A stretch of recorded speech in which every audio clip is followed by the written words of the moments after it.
Je tenais à vous dire que, aujourd'hui, nous pensons que la phase aiguë de l'épidémie est derrière nous, puisque nous sommes en période de décroissance.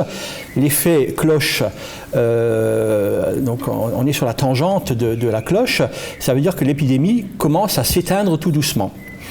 Alors, avec le recul sur cette phase aiguë que nous avons connue depuis le mois de mars jusqu'au début du mois de mai, nous pouvons dire finalement que nous avons tous été sidérés, le mot n'est pas trop fort, par l'événement brutal et universel qui nous est arrivé. C'est un événement à nul autre pareil, qu'on n'a jamais connu, en tout cas à nous autres. Le dernier événement en date était peut-être, dit-on, la grippe espagnole d'il y a une centaine d'années qui a eu ce type de déferlement sur le monde entier. Donc nous étions bien sûr loin d'imaginer l'importance de ce fléau, phénomène, comme je le disais, universel, qui a tout de suite, dont la mesure a tout de suite été prise par les établissements parce que nous nous sommes rapidement organisés. Nous n'avons pas attendu les consignes ni de l'État ni de l'ARS pour nous organiser. Je crois qu'on était particulièrement réactifs, particulièrement créatifs, particulièrement imaginatifs dans les organisations qui ont été mises en place. Nous avons, dans un délai record, transformer nos établissements hospitaliers. Le CH de Sarreguemines, tel qu'il a fonctionné pendant cette période, ne ressemblait pas du tout à ce que nous connaissions avant. Nous sommes arrivés à quasiment au pic de l'épidémie à avoir 172 lits dédiés aux patients Covid, dont 27 lits de réanimation. Monsieur le docteur Areski, président de la CME, évoquera ce sujet beaucoup mieux que moi tout à l'heure. Donc je le disais, l'engagement a été massif, rapide, réactif, sans faille, et la détermination a été collective. Ça, je peux le dire au niveau des hôpitaux de Sarreguemines, puisque les hôpitaux de Sarreguemines, direction commune, CHS et hôpital général, ont fonctionné en symbiose sur toute cette période, aussi bien dans l'organisation interne des ressources humaines que dans la prise en charge des patients. Sans vouloir me mettre à la place des collègues ici présents, mais je pense pouvoir dire qu'au niveau du territoire de la Moselle-Est, nous avons véritablement apporté aussi, grâce à cet événement, la preuve de la cohésion de ce territoire, la preuve que ce territoire, qui constitue en quelque sorte un territoire homogène, est aujourd'hui un territoire qui a une réalité véritablement sanitaire dans la lutte contre ce genre de problématiques. Ce que je tenais à dire dans cette organisation, c'est que chaque établissement a bien sûr organisé ses moyens et ses prises en charge, mais au-delà des établissements, comme je l'indiquais, nous avons été rapidement solidaires. Et nous avons organisé une coordination, même si la presse, même si nous-mêmes n'en avons pas beaucoup parlé, nous avons organisé une coordination de nos moyens de réanimation. Et c'est le docteur Areski, qui en parlera tout à l'heure, qui a organisé cette coordination. Il a passé quotidiennement des appels téléphoniques à ses confrères de Saint-Avold et de la clinique, et bien sûr d'Unisanté, pour justement faire le point sur les besoins, principalement en lit de réanimation. Donc cette alliance, en quelque sorte, de fait, puisqu'elle n'est pas juridiquement constituée, cette alliance de fait sur le territoire Moselle-Est a parfaitement bien fonctionné. C'était une alliance de circonstances, et j'espère qu'au-delà de la circonstance, cette alliance va perdurer et que nous saurons tirer toutes les leçons en termes d'intérêt collectif de cette épidémie pour la suite des événements et pour la suite de l'organisation territoriale. Alors, je dois souligner, bien que M. Areski en parlera mieux que moi tout à l'heure, que véritablement, dans ce genre d'épidémie, la réanimation a été l'enjeu vital, c'est pas peu de le dire. La réanimation a permis, effectivement, à nos patients d'être pris en charge convenablement, à la fois sur nos établissements, mais grâce à la coordination territoriale en direction de Metz, grâce aussi aux hôpitaux de Metz, qui, au passage, sont beaucoup mieux dotés que nous, et je reviendrai tout à l'heure, en matière d'équipement, de réanimation et de lits de réanimation plus généralement. Sans la réanimation, il est évident que nous aurions été débordés rapidement. D'ailleurs, nous avons failli être débordés, notamment dans les derniers jours du mois de mars et dans les premiers jours du mois d'avril, puisque nous avons dû transférer un nombre important de patients. Par exemple, pour les hôpitaux de Sarreguemines, nous avons transféré 22 patients précisément, et sur ces 22, 11 ont été je parle sous le contrôle de M. Areski, je ne sais pas si vos chiffres sont vraiment les mêmes, mais nous avons transféré 11 patients en Allemagne, dont la plupart sont revenus. Malheureusement, 3 sont décédés et 2 sont toujours hospitalisés dans des hôpitaux allemands. Donc cette collaboration transversale a véritablement joué un rôle fondamental dans la bonne prise en charge des patients et dans la bonne gestion de l'épidémie. J'allais dire que paradoxalement, cette crise nous a permis de gérer les choses très facilement, presque plus facilement que dans la normale.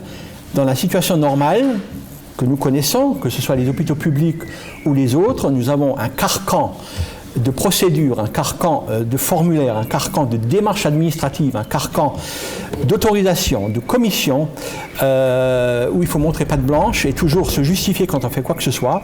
Là, pendant cette période, qui est en fait une parenthèse, qui a duré 3 mois, nous avons finalement, et j'ose le dire, pu faire quasiment ce qu'on voulait. C'est-à-dire qu'on avait carte blanche de la part des autorités de tutelle pour nous organiser. Nous avons pu, de ce fait, créer de toutes pièces, mais avec les moyens adaptés quand même, mais de toutes pièces malgré tout, des lits de réanimation supplémentaires, puisque sur Sarreguemines en particulier, l'autorisation primaire ne comporte que 8 lits de réanimation. Nous sommes passés de 8 à 27, donc x 3, plus que 3 même. Et donc, vous imaginez bien les efforts que cela a nécessité, les affectations de personnel. Il a fallu former de toute urgence des infirmiers pour suivre ces patients en réanimation. Et je dois dire que là, véritablement, nous avions aussi en interne dans nos hôpitaux une extraordinaire et une très belle solidarité qui a pu jouer. Je cite particulièrement l'exemple de Sarreguemines, où, grâce aux moyens infirmiers du centre hospitalier spécialisé en psychiatrie, nous avons pu affecter plus d'une vingtaine de jeunes infirmiers, qui étaient donc des infirmiers de psychiatrie. Nous les avons affectés à des activités plus lourdes, dont certains ont été affectés à de la réanimation, et je peux vous dire qu'ils ont appris le métier, une partie en tout cas du métier, la partie essentielle nécessaire à la prise en charge de ces patients particuliers, dans un temps record, dans quelques jours. Et cela s'est fait sans heurts, sans discussion, sans récrimination, sans jérémiade, je dirais. Parce que le temps normal, et je force un peu le trait en disant cela, le temps normal est où effectivement la difficulté des managers que nous sommes, c'est de nous confronter à la fois à l'ARS avec l'ensemble des autorisations administratives qu'il nous faut pour travailler. Ça fait partie de la routine, je dirais, mais aussi en interne, quand il s'agit d'affecter un agent sur un poste qui n'est pas le sien, qui plus est dans une discipline qui n'est pas la sienne, je peux vous assurer que c'est extrêmement compliqué. Alors que là, cette période particulière nous a permis de procéder à des affectations très facilement, et les personnels soignants qui ont eu ces affectations particulières ont finalement été très satisfaits. Les retours que j'en ai eus, c'est des retours de grande satisfaction, de grande satisfaction humaine, d'expériences nouvelles, enrichissantes pour ces personnels. Sur la psychiatrie particulièrement, sans être trop long, les hôpitaux de Sarreguemines, en dehors d'être en direction commune, n'ont pas de particularité concernant le fonctionnement médical. Simplement, ce que nous avons décidé, et ce qui a très bien marché, c'est que le CHS, donc l'hôpital spécialisé en psychiatrie, a été quasiment autonome pendant cette période épidémique. Nous avions au CHS un certain nombre de patients atteints de cette maladie, à peu près une 50aine de patients qui étaient atteints, certains gravement, d'autres beaucoup moins.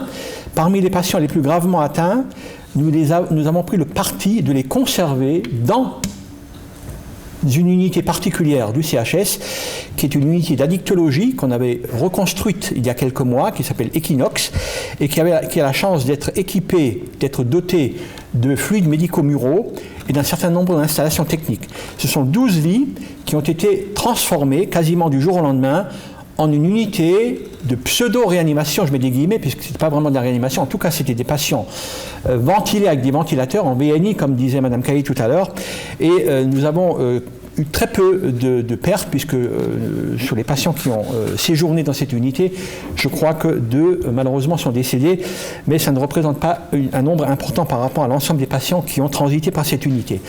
Nous avons également transformé 2 autres unités psychiatriques du CHS en unités Covid.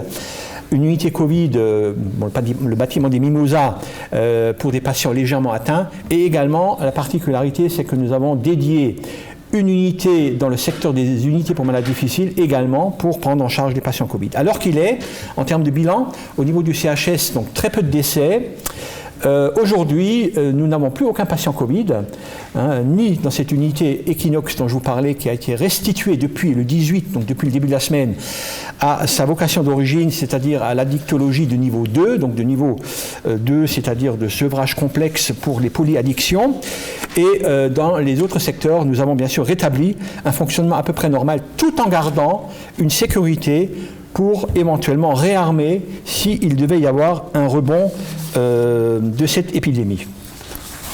Voilà, donc je terminerai, je ne vais pas vous livrer beaucoup de chiffres, je pourrais vous répondre tout à l'heure dans le détail, mais quand même, donc 27 patients ont été soignés simultanément en réanimation, puisqu'on avait créé 27 lits, et nous avons soigné quand même sur Sarreguemines 82 patients qui ont transité par des lits de réanimation, sachant que les durées moyennes de séjour en réanimation sont très longues pour ce type de patients, de l'ordre de 3, 4, voire 5 ou même 6 semaines pour certains. Donc vous voyez que la rotation de ces lits n'est pas rapide et n'a pas été très importante, d'où finalement l'exploit d'avoir pu soigner quand même chez nous, sur Sarreguemines, 82 patients dans ces lits. Alors, je dois dire que sur le territoire de la Moselle-Est, en tout cas sur le territoire de proximité de Sarreguemines, il y a une grande solidarité spontanée qui s'est mise en place. Je veux citer en particulier 2 établissements qui, dès les premiers jours de l'épidémie, ont répondu présent et se sont adaptés. Tout d'abord, l'établissement de Jean-Marc Schwartz du Auberg, qui disposait d'un capacitaire de lits vacant à ce moment-là et qui a rapidement pu nous rendre service en accueillant des patients qui étaient en 7e, 8e jour de maladie, donc qui étaient plutôt sur la bonne voie de guérison. Et je souligne aussi, ils ne sont pas présents aujourd'hui, l'établissement de Sarralbe, l'hôpital Saint-Joseph de Sarralbe, qui dispose d'une vingtaine de lits SSR qui, tous les 20, ont été occupés par des patients Covid. Et là aussi, la directrice, Mme Sitlowski, a joué dans un délai extrêmement rapide la carte de la solidarité.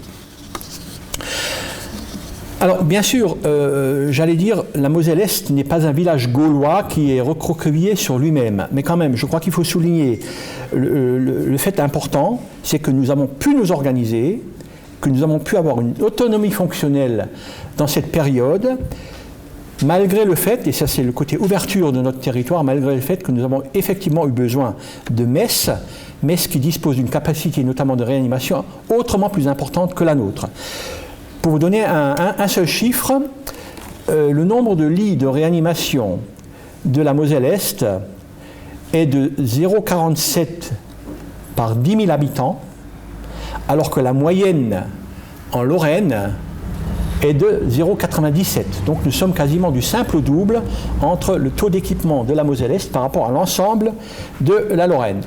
Les mêmes données chiffrées tout à fait comparables existent pour les unités de surveillance continue. C'est le mode REA un peu dégradé, un peu en dessous, où le taux d'équipement est à peu près de 0,5 pour 10 000 habitants en Moselle-Est, et il est de l'ordre de 1 pour l'ensemble du territoire de la Lorraine. Donc à partir de là, déjà, nous pouvons tirer un premier enseignement. Si nous avions été dotés des mêmes capacités en Moselle-Est que la moyenne régionale lorraine, nous aurions bien entendu pu faire face dans de meilleures conditions à cette épidémie, et nous aurions certainement été beaucoup plus réactifs, et peut-être que les patients, dont j'espère qu'aucun n'a perdu véritablement une chance de s'en sortir, mais dont les patients auraient pu avoir une meilleure chance encore, étant traités localement, de retrouver une situation normale dans des délais rapides. Donc moi, je souhaite simplement que cet état d'esprit qui a prévalu entre nous en Moselle-Est puisse survivre à cette période particulière de l'épidémie. Nous nous y emploierons, personnellement je m'y emploierai. J'ai une certaine responsabilité vis-à-vis du secteur public, puisque l'établissement support que je dirige a cette responsabilité d'organiser la prise en charge des patients dans le cadre d'un projet médical partagé. Et je souhaite véritablement que les collègues ici présents des établissements qui ne sont pas concernés en première ligne par ce projet médical partagé puissent y souscrire selon leurs possibilités, selon leurs besoins, selon leur volonté.